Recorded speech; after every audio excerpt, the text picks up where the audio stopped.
Hi everyone, it's Will, and welcome to the Gaming Folks Game of the Year. This is basically my Game of the Year awards.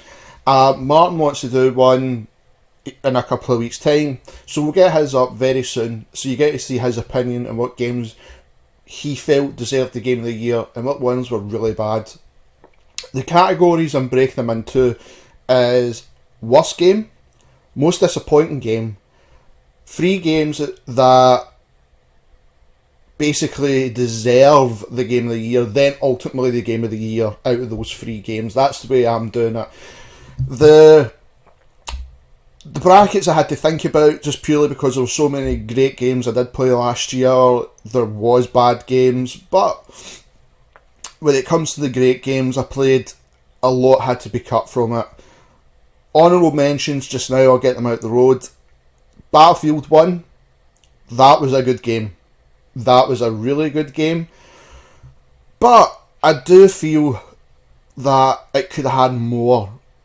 I think Angry Joe said it in his review of the game that it had more weapons. It was kind of like a World War 1-2 hybrid type of game, but it lacked content in the sense of like weapons, whereas in World War 1 there was a lot of weapons. It was available. Maybe they're holding that for DLC, I don't know, but I'm taking it for what it is just now. It's a great game, but it just misses out on the list I want to do. So, first up is probably the most disappointing game I played this year. So let's take a look at it. Most disappointing game goes to Call of Duty 4 Remastered. This is the only reason I bought Infinite Ward's Infinite Warfare. Now, try saying that without getting confused like I did there and try and save it. But Call of Duty's been teasing with a space game for the last, I think since Ghosts, it's always been teased, and then they brought it. But the main selling point to this game was Call of Duty 4 Remastered was going to be bundled with it. First off, the price was shocking to have 2 games. Basically, you were paying £40 for both games, so £80 in total. And what we got with Infinity Warfare, or Infinite Warfare, I keep getting confused with the two. IW, that's what we're calling it, IW. You got a great story. I'm not saying it was the perfect Call of Duty story, but it was the best futuristic story since Black Ops 2. Where that done kind of like a hybrid jump back from the past, done really well. But they done good with the story. Multiplayer was a letdown. It feels so boring. It's so outdated now. It needs to revamp. That's that Call of Duty. And a lot of people hated it. I actually enjoyed it. But the remastered one was ruined. They really have ruined that game with the fact that you could only get it if you bought a game that you didn't want to buy. I did want to buy that Call of Duty, so I got my money's worth, so to speak, but a lot of people didn't because they just purely wanted this Call of Duty, and what you got felt very dated. Now, they've added microtransactions and stuff like that, which I still to this day believe shouldn't be anywhere near games. There's one game, it's on this video, that has done it right. But what we got with this Call of Duty was, yes, an update in graphics, but the gameplay didn't feel the same. It felt very slow, even turning everything up. They felt like there was always a delay. This is not playing online, this is also playing campaign as well. It always felt like a delay between your input to the telly. Could that be because the 60 frames per second wasn't configured with the programs at the time? Nobody knows. There has been patches which has now kind of fixed that. So these are the issues I had, and a lot of people had the same issues. It just didn't feel the same. With the multiplayer side, with this type of game, it was download only. Okay, now they could have easily put all their maps in the one go. They had plenty of time to do it.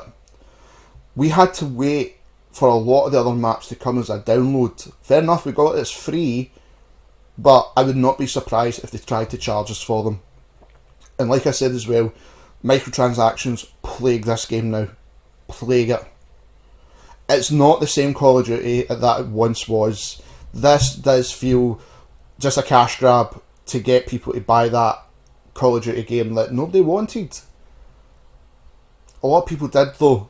It did get a hard, I'd say a hard ride into the ground, because you had what Battlefield was going to do, which was refreshing. Titanfall 2 kind of like does a similar style, but better. It's more fun. Whereas Call of Duty has got very, very stale. Extremely stale. And this was the game that was trying to save the franchise. And it failed. It ultimately failed. No matter if you look at the sales for IW, a lot of it's down to Call of Duty 4. But it wasn't a good version. Whereas if you take like Bioshock Remastered, which was out the same year, does it right. It does a good PC port of the game at high-end graphics. Does a really good version. That Bioshock collection is probably how to do a remastered. Call of Duty 4 didn't do it. So that's one of my most disappointing games of the year. That wins that one. Hopefully, with Sledgehammer dropping hints that they're going to go back to a World War setting, hopefully a Vietnam setting, they've got to do something back to the past where it's boots on ground. That type of gameplay. Stay away from what Titanfall does because they know how to do it.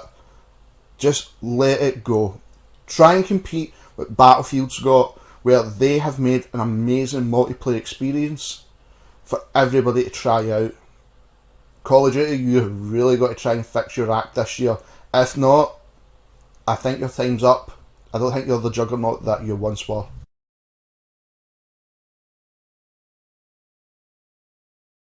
So, my worst game of the year comes to no surprise. No Man's Sky gets worst game of the year. This, I think, is on a lot of people's lists. Might not be number one, but it's on the list. And it's down to what we got at launch and how much we had to pay at launch for an unfinished, empty game. Basically, that was it.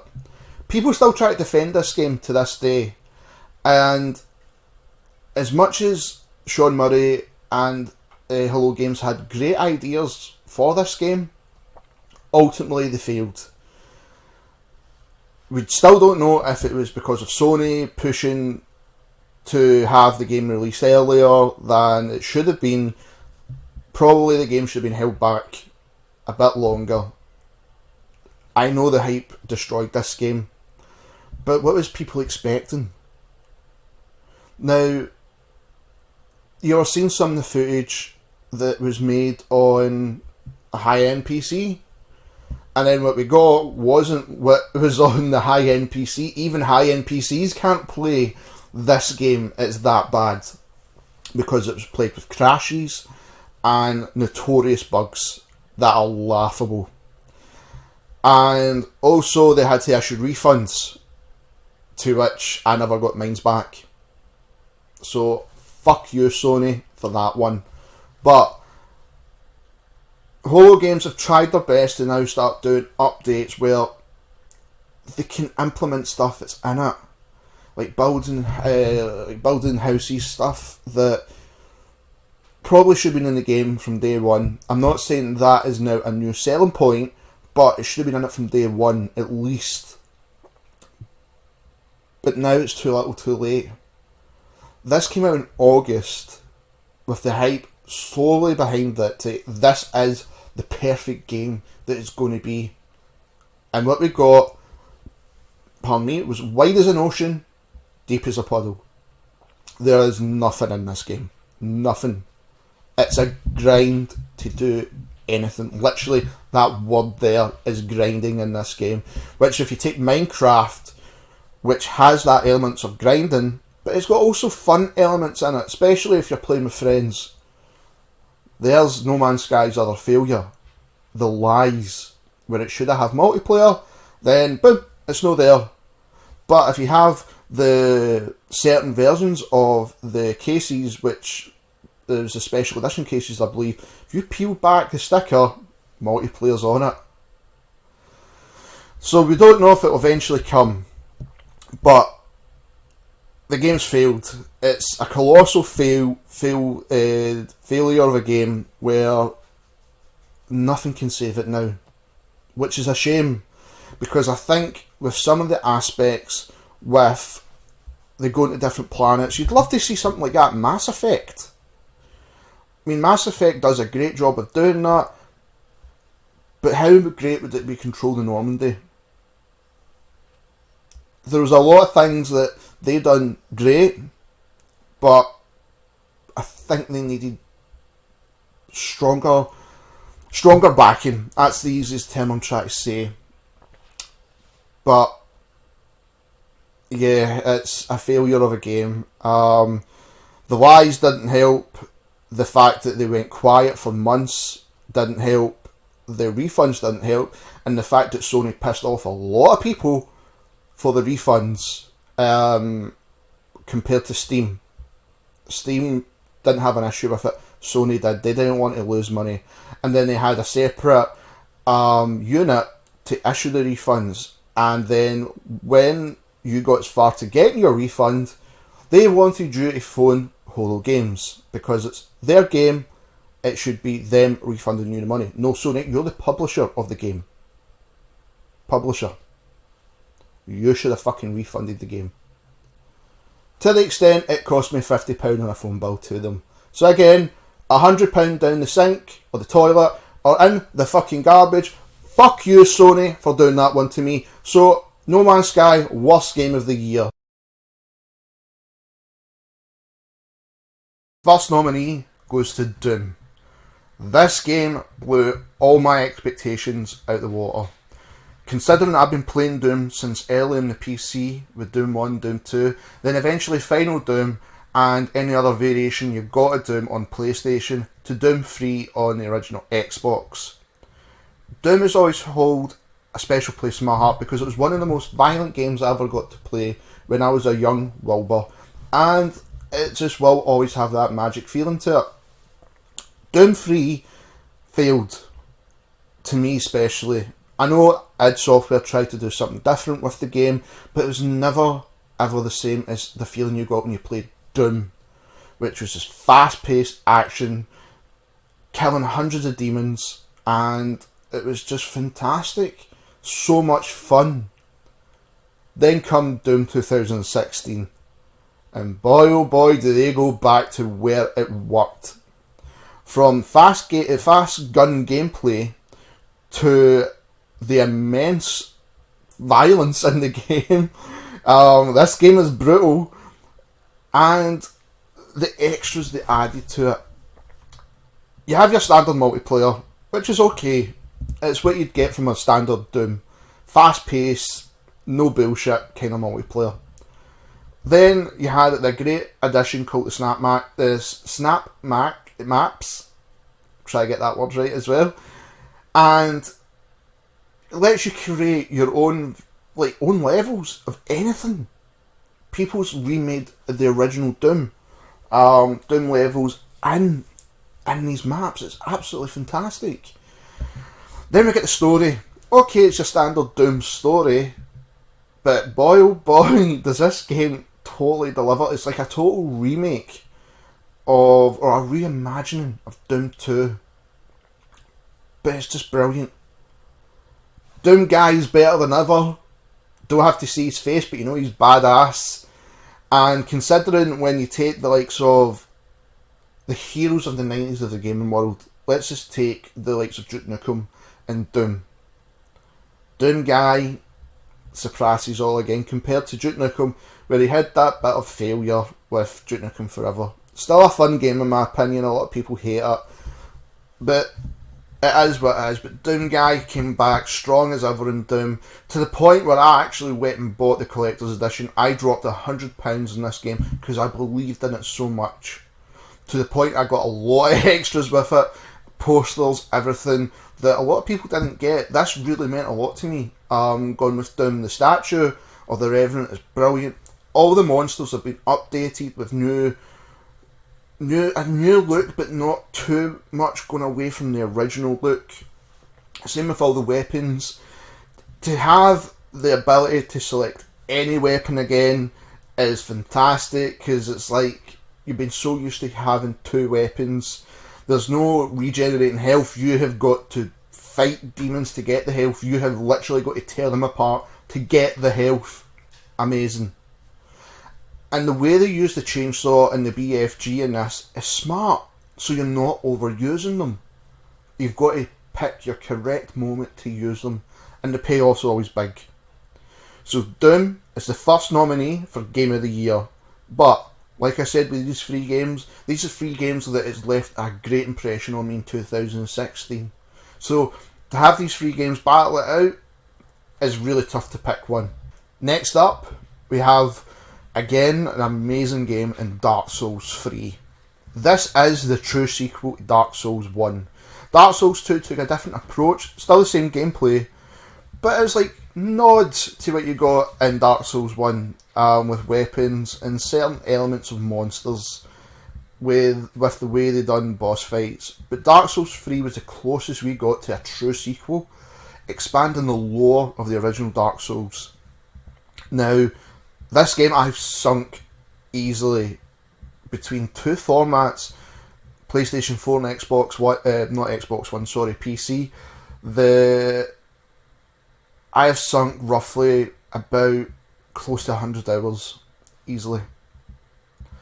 The sad thing is, for the PC version, it's still quite buggy. Hence the reason there's not been a continuation of the Let's Play, which is really bugging me because I want it fixed so I can continue the Let's Play. It was something I would really enjoy doing. June last year, I done a charity live stream for the Glasgow Food Banks and the North East section, which is roughly where I'm from in Glasgow. Moved out from there, I'm now near Glasgow Airport, but I was from the areas of like the Rutherglen, Parkhead, Kilmarnock. I was in that group, and one thing it always hit close to home was some of the poverty that's happening now, and there's food banks to help people, and it's with a personal matter to that, because it affected a family member. I wanted to do something, and what I did was, which is it's still here on YouTube, it's on my channel, 9 o'clock to midnight, Dark Souls 2, and we raised just well over £200 for the food bank. That was brilliant. Me playing the game from start to finish. I didn't do the DLC, but I'd done the vanilla game start to finish. So with Dark Souls 3 out in the April, this was fantastic. It was a brilliant time for me because Dark Souls on the mind everywhere. And Dark Souls 3 never disappointed. From the difficulty it's set from certain bosses, to the lore which you got, to even the weapons and the nods. It is now blatantly obvious Berserk. It was fantastic. It was just so good to play. I recommend this to anybody. It's been interested in trying a Dark Souls game. They have got the reputation of they are the hardest games ever. I kind of disagree. There is certain games out there that's harder, but this drops it. You have to get good. You really do have to get good, and it's enjoyable. It is so enjoyable because as soon as you've mastered how to play these games, it is a show off. If you can beat them, and then it's bragging rights. I've beat Dark Souls 2. I've totally beat Dark Souls 3 6 times because I've won New Games Plus. The only one I haven't done is Dark Souls 1, which I'm now leaving for a Let's Play on the channel. I'm going to do it as a Let's Play. I'd love to get Big Martin with me on this one. It would be absolutely fantastic. Dark Souls 3 is probably one of the best RPGs I've played in a long time. A very long time. When it comes to RPGs, Final Fantasy 15 just missed out on this list again, likes a Battlefield. That could have easily been on this list for RPG, but Dark Souls took it for me. It just really did, with some of the things it did to make me go, wow. The boss fights, wow. The Dancer boss fight, that was amazing. The Nameless King, amazing. The final boss as well. Spoilers if you've not beaten it, so spoilers. It's basically every player that's beaten Dark Souls won. That's the way they did it. It was so brilliant. So, Dark Souls 3 is in this list, and the fact that the creators of Dark Souls and the creators of Berserk are now thinking together to bring a hybrid love child is going to be brilliant, especially with Berserk coming out in a couple of months on consoles and PC. The final nominee goes to Titanfall 2. This game is so fun to play. I've always been a big fan of mech type games where you get to control a mech and just basically destroy everything. The original Titanfall I enjoyed. It wasn't a perfect game, but it was good. It had great elements to it. You could see what they were trying to do, but ultimately Titanfall 2 surpasses everything. They listen to all the fans' feedback, put in a story, which is a good story, and excellent multiplayer. This game knows how to do the run and gun style correct compared to Call of Duty now. Which, considering this is all ex-devs from the Call of Duty games for Titanfall and Respawn Entertainment, the game is so good. So good. I loved games like Front Mission. And then when it came to the PlayStation 3 and Xbox 360, the Front Mission game we got was lackluster. It wasn't that good, but I stuck with it because I do love mech games. It's that thing I like with Transformers as well. I just love robots. Titanfall 2 did everything. It ticked every box I loved. Multiplayer's fantastic. You'll never have such a fun experience on multiplayer that I've played this year. It beats Battlefield 1 in my opinion. It's just so much fun. It's not a chore. And the fact that they're giving free DLC, maps come free. Yes, they have said, like, we've got microtransactions. I don't agree with microtransactions, but it's not affecting maps. You're getting maps for free. If you want to colour your gun, there you can go and have different colours of your gun. It's not in your face constantly. Like, so, buy this pack, or buy this map, buy the season pass. There's nothing like that. It's just, we'll give you the maps when they're ready. If you want to go and do that, there's a option there. Just go into that. It's not in your face. It's absolutely fantastic. The customization levels is your standard Call of Duty style as well, but you get to customise your Titan. And the gameplay is solid. Titan on Titan combat is brilliant, depending what type of Titan you'd like to go for. It is a fantastic game. Absolutely fantastic game. The story was a bit short, but they've listened to the fans and did something right. I just can't wait to see what they're going to do with Titanfall 3, because Titanfall 2 was fantastic. I was really surprised when I got my hands on it. I heard so much about it, and unfortunately I picked Call of Duty first before this, which was wrong on my part. I should have went with this, but where EA dropped the ball, they launched this in between Battlefield 1 and Call of Duty. Now it's getting the recognition it deserves, but it should have had its own proper release date away from those two juggernauts of games. Even though a lot of people has put this on the lists higher than Battlefield, and a lot of the lists I've seen, Call of Duty's not even on it. But this game is. EA fucked up. And I think they know they fucked up. So hopefully with Titanfall 3, whenever that comes out, they keep it separate from Battlefield. Let it have its own special day. Let everybody enjoy what we all enjoyed this year. I highly recommend this game to anybody that loves shooters. It is brilliant. Gameplay is fantastic. Mech on mech combat is fantastic. There's not a lot of faults I can give this game, apart from the story was a bit short. That was it. It was damn near the perfect game for me. And that takes a lot. But let's move on to the game of the year out of these 3 amazing games. What one did I pick? What one did you pick? I'd like to hear what you've picked. Leave a comment below. Tell me what you thought. But here we go. Here's my personal game of the year.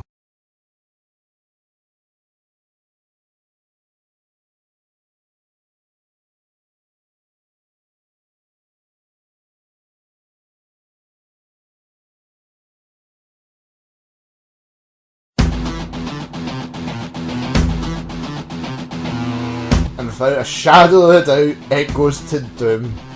Doom came back guns blazing, like I said, and even talking about Snouts gave me goosebumps.